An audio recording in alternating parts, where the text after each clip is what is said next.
waiziya hapana kana nemari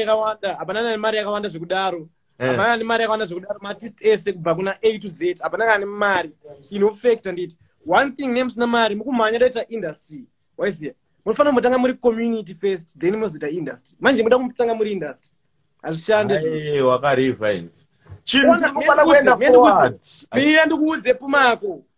wona chimimi makonyaida kuita magai stereke waiziya maona nyosoti aiwa enda kuzo industry unofanira kuisa music pa Apple unofanira kuita mugai ndiani kurivines bese mira ndikuudze wona iwe wakuklasha point wati music yeChillspot ndaiwana pa YouTube apo wakutaura zvekuti kumhanyisa music pa Apple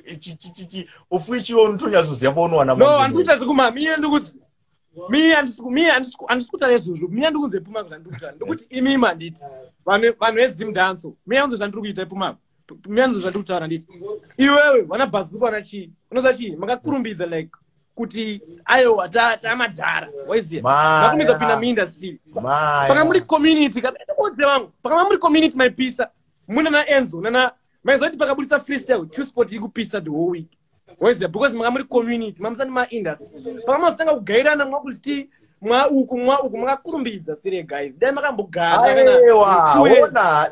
iwo ndori kuona muonero wekudaro waiziya but same way isusu zvatanga tingori ndo zvatingori waiziya time inotofamba time hairambe yakadaro inzwa unzwisa time hairambe yakadaro ndikukutaurira ka nguva inomuvha ende zvinhu zvinochinja waiziya nhasi ndaona munhu mangwana zvirongo changu mukachiramba chimunokera zvadaita